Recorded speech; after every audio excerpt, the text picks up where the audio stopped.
শীতকালীন টাটকা টাটকা সবজি নিয়ে আপনাদের মাঝে আবারও হাজির হলাম আলিয়া নানু তানহা পেজ থেকে।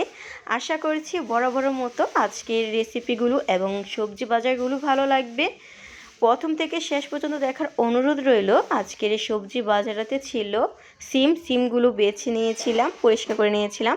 তারপর মিষ্টি কুমড়োটা আমার কাছে তো খুবই ভালো লেগেছে, খুবই মিষ্টি ছিল। পাবদা মাছ দিয়ে রান্নার জন্য মিষ্টি কুমড়ো আনা হয়েছে। আর করলা ছিল, পালং শাক, লাল শাক, ফুলকপি, সব কিছুই শীতকালীন সবজি ছিল। টাটকা টাটকা ফ্রেশ সবজি এখন পাওয়া যাচ্ছে আর কম খরচে।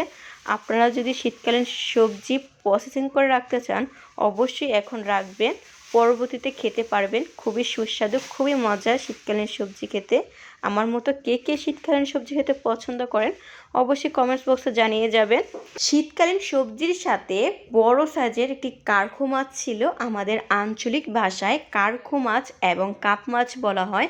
আপনাদের অঞ্চলে কি কি নামে চেনেন এই মাছটা অবশ্যই কমেন্টস করে জানাবেন। আজকে দুই রকমের মাছ আনা হয়েছে, পাবদা মাছও ছিল। মাছগুলো খুবই সুস্বাদু ছিল। অবশ্যই নেক্সট রেসিপিতে পাবদা মাছ দিয়ে মিষ্টি কুমড়ো রেসিপি আপনাদের সাথে শেয়ার করব। সেই পর্যন্ত আমার পাশেই থাকবেন নিত্য নিত্য রেসিপি দেখার জন্য।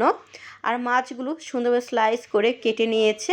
কাপ মাছের ওজন ছিল 3 কেজি 700 গ্রাম। আর কাপ মাছটা একদম ফ্রেশ টাটকা ছিল, দেখে তো বুঝতে পারছেন পিসগুলো কত সুন্দর হয়েছে। ধুয়ে নেওয়ার পর কিছুটা ডিপ ফ্রিজে আর কিছুটা রান্নার জন্য রেখে দিয়েছে। সুন্দরভাবে ধুয়ে পরিষ্কার করে রেডি করে নিয়েছে। এখন পাবদা মাছগুলো ডিপ ফ্রিজে রেখে দিবে। আজকে আপনাদের সাথে মজার মজার রেসিপি শেয়ার করছি। আশা করছি প্রথম থেকে একদম শেষ পর্যন্ত দেখবেন, আপনাদের কাছে খুবই ভালো লাগবে।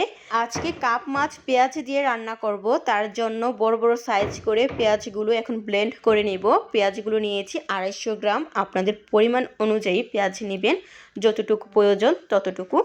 আর মাছগুলো হলুদ, মরিচ, স্বাদ মতো লবণ দিয়ে ম্যারিনেট করে নিয়েছিলাম প্রায় 15 থেকে 20 মিনিটের মতো। রেস্টে রাখার পর মাছগুলো মাটির চুলাতে বসিয়ে দিয়েছি রান্না। এখন ফ্রাই করে নিচ্ছি।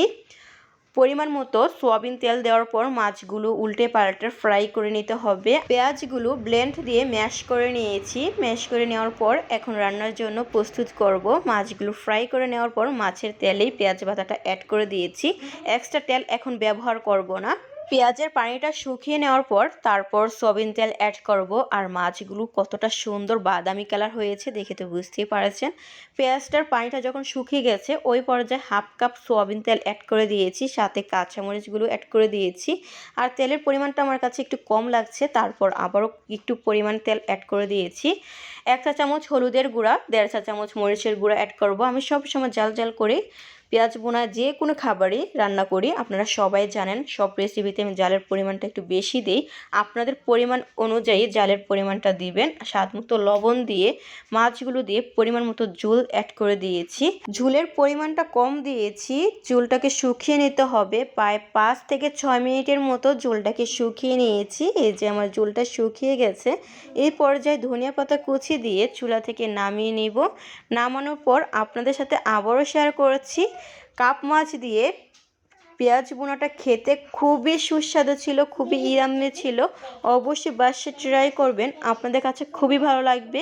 আমার মায়ের কাছ থেকে আমি অনেক রকমের রেসিপি শিখেছি এবং আপনাদের সাথেও শেয়ার করি। আপনারা শেখার জন্য অবশ্যই আমার রেসিপিগুলো বাসায় ট্রাই করবেন, আপনাদের কাছে খুবই ভালো লাগবে। খুবই মজার মজার রেসিপি আপনাদের সাথে শেয়ার করি, খুবই লোভনীয়, খুবই সুস্বাদু ছিল আজকের রেসিপিটা। কাপ মাছ দিয়ে পেঁয়াজ বোনার রেসিপিটি খুবই মজা।